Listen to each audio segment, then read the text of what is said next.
Los alumnos de la Facultad de Arte realizarán el análisis de la banda sonora del corto La Peste.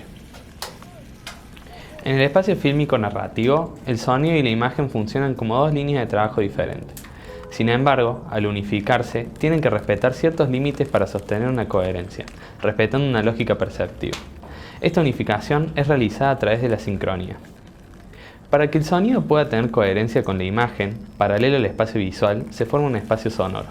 Dentro de este, el sonido emitido por las fuentes sonoras se puede desplazar hacia todas las direcciones, pudiendo crear perspectivas de profundidad y de desplazamiento. El uso del espacio sonoro como recurso narrativo permite conducir al espectador a prestar atención en objetos o situaciones mostradas o no dentro del encuadre. Por ejemplo, en la escena donde la protagonista escucha la ducha a lo lejos, queda evidenciada la formación del espacio sonoro. La fuente de sonido remite a un espacio real al que luego la cámara va a trasladarse dando explicación al origen de esto. En otros casos, no es necesario que quede explicado por el encuadre. Para respetar la coherencia, junto al movimiento de la cámara hay un movimiento en el espacio sonoro.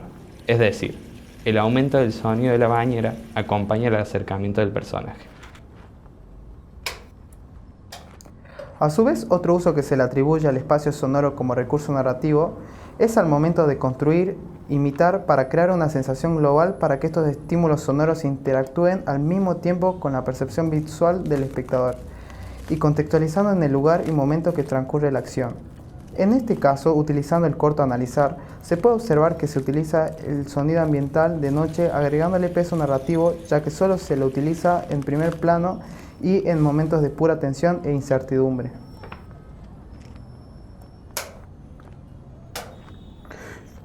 Considerando que las fuentes sonoras de un film completamente, las imágenes que vemos, podemos decir que su función principal es la de proveer información. Esta información se nos presenta de manera narrativa, expresiva y estructural. El nivel narrativo y expresivo tiene que ver con lo semántico, ya que predomina un marcado poder evocador, que es lo que nos brinda información y nos produce sentimientos sobre lo que estamos viendo.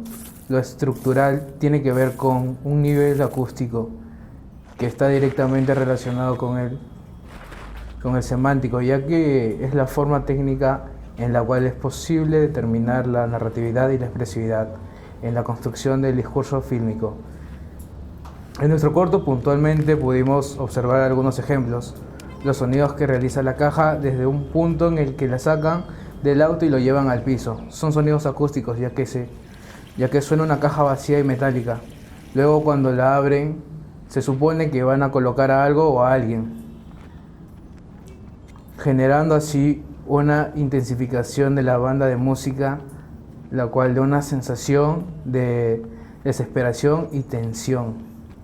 De esta manera, semánticamente, notamos en la parte del ataúd los sonidos que acaparan esta y la sensación se nos quiere transmitir la tensión y la desesperación que llevan entre los personajes, y esto a la vez son sonidos sincrónicos.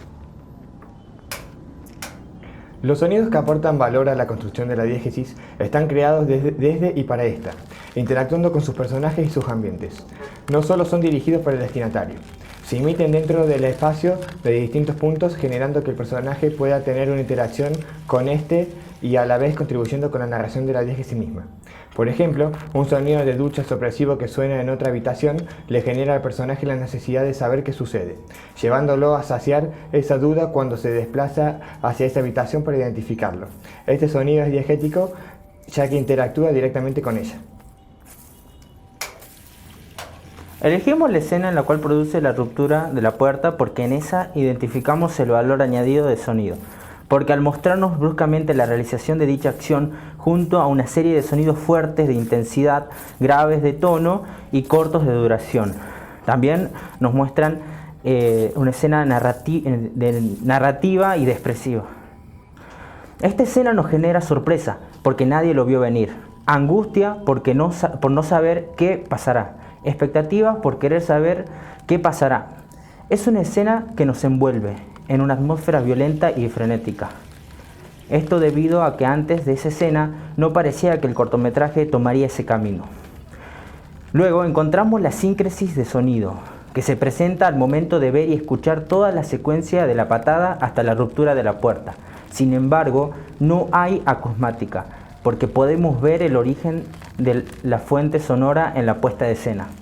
En conclusión, tanto el valor añadido y la sincronía están puestas en la escena y ayuda a la construcción de la narración con la imagen y sonido que nos muestran que a pesar de no tener diálogos, nos ayuda a entender lo que posteriormente será el desenlace del final del cortometraje, la tragedia. Definiendo al tricírculo de Chion en dos zonas que lo abarcan, tomando por acústica aquella que incluye todos los sonidos en off y fuera de campo, y a la zona visualizada que abarca todos aquellos sonidos dentro del campo. Podemos tener de ejemplo cuando se escuchan golpes en la puerta y no se nos muestra su fuente sonora. Se nos enfoca la chica y no la puerta. Por ende, al no mostrarnos la fuente sonora en pantalla, es un sonido acusmático, fuera de campo. A continuación, se nos muestra un plano de la puerta y podemos ir escuchando los golpes que se producen detrás de ella. Sigue estando fuera de campo, ya que no sabemos su fuente sonora, solo su dirección en el espacio, que viene detrás de la puerta. Luego se nos muestra cuando patean la puerta y se escucha esta partiéndose. Entramos en la zona visualizada, ya que la fuente sonora está dentro de la puesta en escena.